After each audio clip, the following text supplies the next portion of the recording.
Hello guys, అందరికీ నమస్కారం. నా పేరు Archana. Welcome to ER stories. ఈరోజు కథ చిన్నారి వధువు.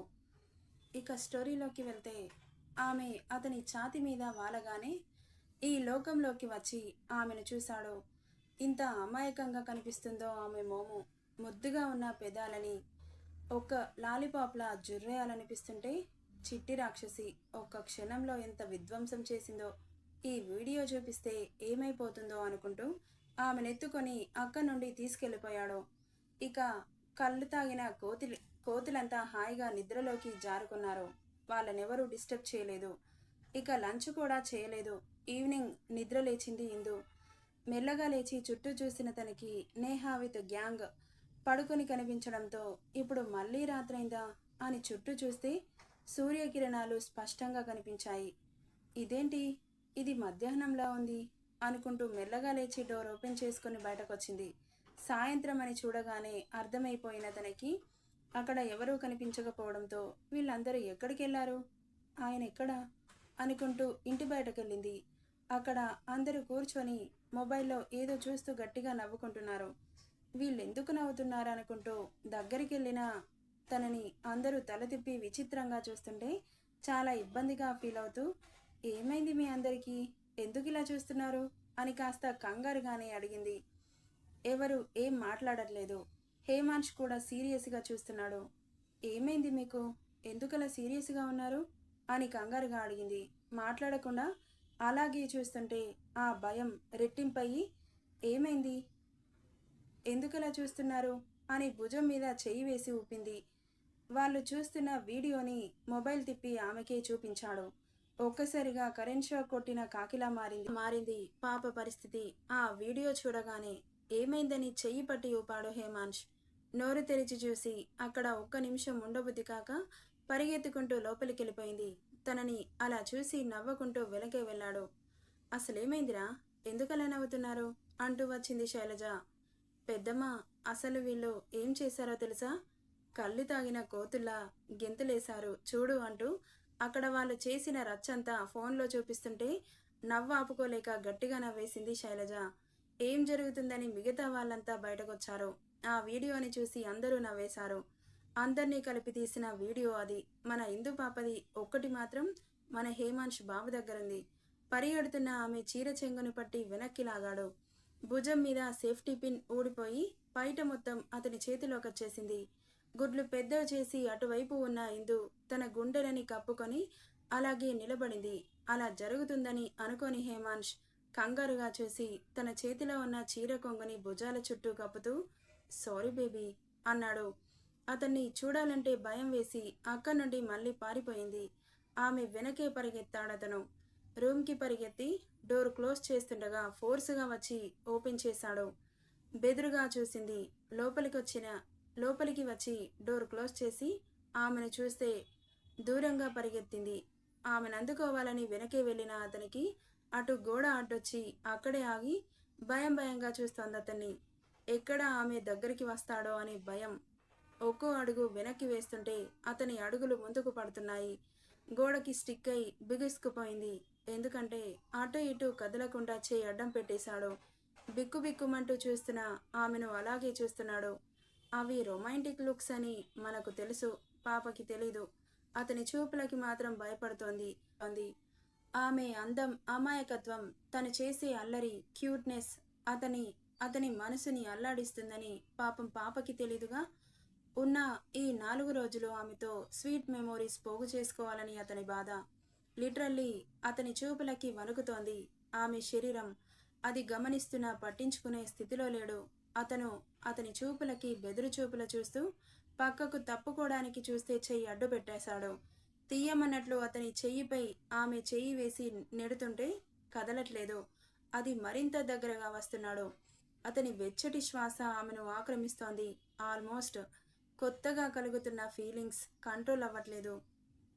హార్మోన్స్ రిలీజ్ అయ్యి ఒక వింతైన మైకం ఆమెను చుడుతుంటే ఆటోమేటిక్గా కళ్ళు మూసేసింది. ఆమె పెదాల మీద నుండి అతని చూపు మరల్చకపోతుంటే ఒక్కసారిగా ఆమె పెదవుల్లోని తేనెని రుచి చూడాలని ఒంట్లో హార్మోన్స్ అతని మనసును పోరు పెడుతుంటే ఆమె భుజాల మీద చేయేసి ఆమెను అతని గుండెలకి అదుముకొని టక్కున ఆమె పెదాలని మూసేశాడు. అప్పటి వరకు మూసిన కళ్ళని గబుక్కున తెరిచి జరుగుతున్న విధ్వంసానికి ఎలా రియాక్ట్ అవ్వాలో అర్థం కాకపోతే అసలేం జరుగుతుందో ఆమె బ్రెయిన్ స్పందించలేకపోతోంది. ఒకవైపు ఆమెకు ముద్దు మీద అవగాహన లేకపోవడం వల్ల ఏదో జరుగుతుందన్న ఆందోళన, మరోవైపు అతను పెదాలు చేసే మాయ, దానివల్ల వచ్చే ఫీలింగ్స్, ఈ రెండింటి మధ్య అతలాకుతలమవుతోంది తన బ్రెయిన్, తన బాడీ. అతన్ని నెట్టేయాలన్న ఆలోచన కూడా రావట్లేదు. ఆమె పెదవుల్లోని మకరందాన్ని పూర్తిగా జుర్రుకుంటుంటే మైకం కమ్ముతోంది. కొత్తగా కలుగుతున్న తీయటి బాధకి ఊపిరి భారమవుతోంది. ఇంత సందిగ్ధంలో ఉన్న ఆమె శరీరం చలనం లేనట్లుగానే మారింది. ఇక ఒక్క నిమిషానికే ఊపిరి ఆగిపోయేంత శ్వాస ఎగబీలుస్తుంటే ఆమె శ్వాసలో తేడా గ్రహించిన అతని బ్రెయిన్ ఆ సందేశాన్ని అందుకొని కళ్ళు తెరిచి అప్పుడు ఆమెను చూశాడు. అప్పటి వరకు పూర్తిగా ఆమె మైకంలో మునిగిపోయాడు. అతనికి మొదటి ముద్దు, ఆ ముద్దులో మధురిమ ఎంత తీయగా ఉందంటే మాటల్లో చెప్పలేనంత, భావాల్లో వివరించలేనంత. ఆమె పెదవుల మకరందం మరింత పీల్చుకోవాలని అనిపిస్తున్నా కష్టంగా అతని కోరికని అదిమిపెట్టి ఆమె మీద ప్రేమ మరింత పెరుగుతుంటే అతను చేసిన పనికి ఆమె ఎలా రియాక్ట్ అవుతుందో అని కాస్త కంగారుగానే చూశాడు.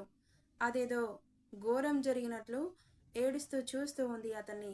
చెంపల మీదకి జారుతున్న ఆమె కన్నీళ్ళని చూసి గాబరా పడిపోతూ ఏమైందని అడిగాడు. నువ్వు నన్ను ఏదేదో చేస్తున్నావు. నేను అత్తయ్య గారికి చెబుతాను. నా మీద కోపం ఉంటే నన్ను కొట్టు తిట్టు, అంతేగాని ఇదిగో ఇలా రక్తం వచ్చేలా నా పెదాలని కొరికేస్తావా? అయినా ఇలా ఎవరైనా చేస్తారా? నువ్వు నన్ను ప్రేమగా చూసుకున్నట్లే చూసుకుంటూ నన్ను ఏదో చేస్తున్నావు. అదేంటో నాకు అర్థం కావట్లేదు. నిన్ను చూస్తే భయంగా ఉంది. ప్లీజ్ నువ్వు నా దగ్గరికి రాకు. నేను అత్తయ్య దగ్గరే పడుకుంటాను అని అతని గుండెల మీద చెయ్యి వేసి వెనక్కి నెట్టి అక్క నుండి భయంగా పారిపోయింది. ఆమె మాటలకి వెర్రి చూపులు చూస్తూ తల పట్టుకున్నాడు హేమాంష్. ఇంత తింగరదానివేంటే? ఇంత తింగరదాన్ని ఎలా పెళ్లి చేసుకున్నాన్రా దేవుడా అని రేపు తన జీవితం గుర్తు చేసుకుంటే అగమ్య గోచరంగా అనిపిస్తోంది. ఇక్కడ మా వాళ్ళకు కూడా అలాగే ఉందిరా బాబు. అదేంటో దాని విధానాలేంటో మాకు కూడా అర్థం కావట్లేదు. ఏం చేయమంటావు?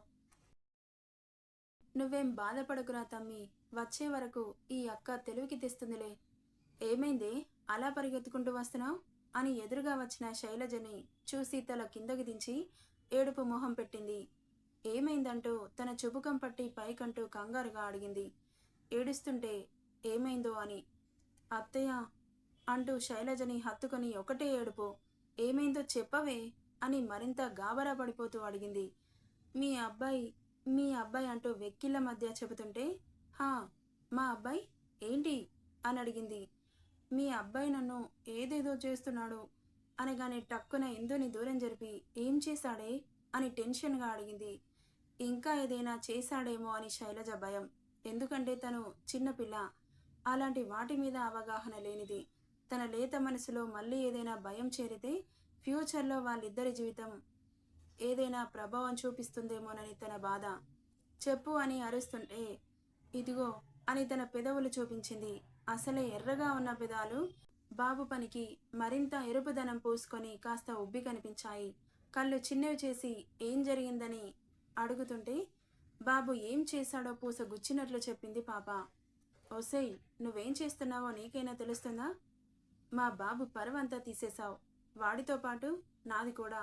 దేవుడా, దీనికి బుద్ధి వచ్చేలోగా నాకు వాడికి బుద్ధి మందగిస్తుందేమో. ఓరి నాయనా, ఇది మమ్మీకి నేను ముద్దు పెట్టిన విషయం చెప్పేస్తుందా ఏంటి అని పరిగెత్తుకుంటూ వచ్చిన హేమాంష్ భయానికి జరగాల్సిన ఘోరం జరిగిపోయి కాల్చేసే చూపులతో చూస్తూ ఉంది అక్కడికి వచ్చిన హేమాంష్ని. దొంగ మొహంది, చెప్పేసినట్లుంది. ఏంటి మమ్మీ అలా చూస్తున్నావు? ఇందు, నువ్వు బాధపడకు. వాడి సంగతి నేను చెబుతాను గాని నువ్విక్కడి నుండి వెళ్ళు. నీతో తర్వాత మాట్లాడతానని చెప్పి తనని పంపించి కొడుకు కాలర్ పట్టేసుకుంది శైలజ. మమ్మీ అన్నాడు. ఏంట్రా, పిచ్చి పిచ్చిగా ఉందా? నువ్వేం చేస్తున్నావో కనీసం నీకైనా తెలుస్తుందా? అది చాలా చిన్నది, దానికంత తెలివిలేదు. పోను పోను మెల్లగా అదే అర్థం చేసుకుంటుంది. అంత చిన్న వయసులో ఇలాంటి పనులు చేస్తే ఫ్యూచర్లో మీ ఇద్దరి బంధం మీద ఎంత దెబ్బ పడుతుంది? అది నా బాధ. దానికి కాస్త దూరంగా ఉండరా? నువ్వు యుఎస్ వెళ్ళే వచ్చేలోగా అదే తెలుసుకుంటుంది అంటుంటే తల్లిని కోపంగా చూసి, నాకిప్పుడు పెళ్లి చేయమని అడిగానామా? ఎందుకు చేశారు? మొన్నటి వరకు దాని మీద ఎలాంటి ఫీలింగ్స్ లేవు. ఇప్పుడు అది లేకపోతే నేను ఎలా బ్రతుకుతానా అనిపిస్తోంది. దీనంతటికీ కారణం ఎవరు మమ్మీ? ఎందుకు మా ఇద్దరి జీవితాలతో ఇలా ఆడుకుంటున్నారు? ఇద్దరం కలిసాం, పెళ్లి చేసుకున్నాం, హ్యాపీగా ఉండాలి అన్న టైంకి విడిపోతున్నాం. మాకేంటి ఈ పరీక్ష? ఇంత చిన్న వయసులో మేమేం పాపం చేశాం? మా పెళ్లికి అంత ఆతృత ఏం వచ్చింది? తనని అర్థం చేసుకొని దగ్గరికి తీసుకోమనడం మీ ఇష్టమే, దూరంగా ఉండమనడం మీ ఇష్టమే. ఫీలింగ్స్ని ఎలా కంట్రోల్ చేసుకోను? అసలు అదెలా సాధ్యమవుతుంది? ఇంకో 4 రోజుల్లో దాన్ని వదిలి వెళ్ళిపోతాను అన్న ఆలోచనకి పిచ్చి పట్టేస్తోంది. తనని ఇక్కడ వదిలి అక్కడికి వెళ్ళాక నేనెలా చదువుకుంటాను? ఒక్కసారి నా ప్లేస్లో ఉండి ఆలోచించు, ఎంత కష్టంగా ఉందో. ఇంత చిన్న వయసులో ఈ బాధ మాకు అవసరమా? ఎందుకిలా చేశారో అని బాధగా చూసి అక్కడి నుండి షర్టు సరిచేసుకుంటూ వెళ్ళిపోయాడు. కొడుకు మాటలకి ఆమె కళ్ళు సంద్రాలయ్యాయి. ఇక అప్పుడే అక్కడికి వచ్చిన రఘురాం గారు, ఏమైంది శైలు, అలా ఏడుస్తున్నావు అని కంగారుగా అడిగారు. కళ్ళు తుడుచుకొని ఏం లేదని తలోపి అక్కడి నుండి వెళ్తుంటే ఆమె చెయ్యి పట్టి ఆపి, ఏమైందో చెప్పు అని అడుగుతుంటే, చిన్ని హృదయాలని బాధకి గురి చేస్తున్నాం. నిజంగా వాళ్ళని నేను చాలా బాధ పెడుతున్నాను. ఇండైరెక్ట్గా ఆ పాపం నాకే తగులుతుంది అని ఏడుస్తూ అక్కడి నుండి వెళ్ళిపోయింది. భార్య బాధకి బాధపడుతూ, అసలేమైంది, ఎందుకింతలా ఎమోషనల్ అవుతోంది అనుకుంటూ వెనకే వెళ్ళాడు. ఇక్కడ ఇందు హేమాంష్ చేసిన పనికి ఒకవైపు ఆమెకు తెలియని ఫీలింగ్స్, సిగ్గుగా అనిపిస్తే మరోవైపు అతన్ని చూడాలంటే భయంగా కూడా ఉంది. మంట పుడుతున్న పెదవులని నాలుకతో తడుముతూ అసలు ఇలా ఎందుకు చేశాడో అని ఆలోచనలో పడింది. అప్పుడే అక్కడికి వచ్చిన శైలజ, ఏమైంది, ఏం ఆలోచిస్తున్నావు? ఏం లేదత్తయ్య అనింది. నీతో కాస్త మాట్లాడాలి ఇందు. చెప్పండి అత్తయ్య. నీకు ఇంతకు ముందు ఒకసారి నా కొడుకు నీకు ముద్దు పెట్టాడని చెప్పావు. అప్పుడు ఏం చెప్పాను అనగానే బుగ్గ మీద చేయి పెట్టుకొని ఆలోచిస్తూ ఉంది. ఎవరికి చెప్పకూడదని చెప్పారు కదా? అవును. మరెందుకు చెప్పావు? మీ ఇద్దరి మధ్య ఏం జరిగినా ఇక ముందు నేను చెప్పనవసరం లేదు. మీ ఇద్దరి మధ్య ఏం జరిగినా ఇంకా ముందు నేను చెప్పనవసరం లేదు. ఏం జరిగినా నువ్వు మాత్రం మీ ఇద్దరి పర్సనల్స్ మూడో వ్యక్తికి చెప్పకూడదు. ఎందుకత్తయ్య? చెబితే నీ పరువు, మీ ఆయన పరువు గంగలో కలిసిపోతుంది. ఓకేనా నీకు? తను నీ భర్తకి నీ మీద సర్వ హక్కులుంటాయి. వాడు నిన్ను ఏం కొరుక్కొని తినేయడు. భయపడకు. నిన్ను ప్రాణంగా ప్రేమిస్తున్నాడు. నిన్నేం చేసినా ప్రేమతోనే చేస్తాడు గాని కోపంతో కాదు. నిన్ను బాధ పెట్టాలని కాదు. ఇప్పటి నుండి ఇలాంటి విషయాలు పబ్లిక్లోకి తీసుకురాకూడదు. అర్థమవుతుందా? నేనెందుకు చెబుతున్నానో ముందు నీకే అర్థమవుతుంది. అర్థం చేసుకోయిందో. ఇంకా చిన్నపిల్లలా బిహేవ్ చేస్తానంటే ఎలా చెప్పు? అబ్బాయిలు కాస్త ఫాస్ట్ ఉంటారు. వాళ్ళకి అనుకూలంగా నీ మైండ్ సెట్ మారాలి. ఇప్పుడు వాడితో ఎన్ని స్వీట్ మెమోరీస్ పోగు చేసుకుంటే వాడు వెళ్ళిపోయాక అవి నీకు తీపి గుర్తులుగా మిగిలిపోతాయి. వాడు వెళ్ళాక నువ్వు కావాలి అన్న అలాంటివి దొరకవు. నేను చెప్పేది నీకు అర్థమవుతుందని అనుకుంటున్నాను. కాకపోతే అర్థం చేసుకోవడానికి ప్రయత్నించు. వాడు చాలా బాధపడుతున్నాడు నిన్ను విడిచి ఎలా వెళ్ళాలా అని. నా కొడుకు ఫేస్లో ఫస్ట్ టైం బాధ చూశాను. నిన్ను వదిలి అక్కడ ఎలా ఉంటానో అని. వాడు నిన్ను ఎంత ప్రేమిస్తున్నాడో అర్థం చేసుకోకుండా ఇలా చిన్న వాటికి కంప్లైంట్స్ ఇస్తుంటే వాడెలా రియాక్ట్ అవుతాడు చెప్పు? వాడు ఉండేది కొన్ని రోజులు. ఆ కొన్ని రోజుల్లో నువ్వు ఇలా డిసప్పాయింట్ చేస్తే వాడెంత బాధపడతాడో అర్థం చేసుకోవే. ఇంకా చిన్నపిల్లవి కాదుగా, పెద్దదానివయ్యావు అని చెప్పింది శైలజ. శైలజ మాటలని తన బుర్రకి ఎక్కించుకుంటుందా తింగరి పాప? నెక్స్ట్ పార్ట్లో చూద్దాం. స్టోరీ ఎలా ఉందో కామెంట్లో తెలియజేయండి guys. Thank you for listening.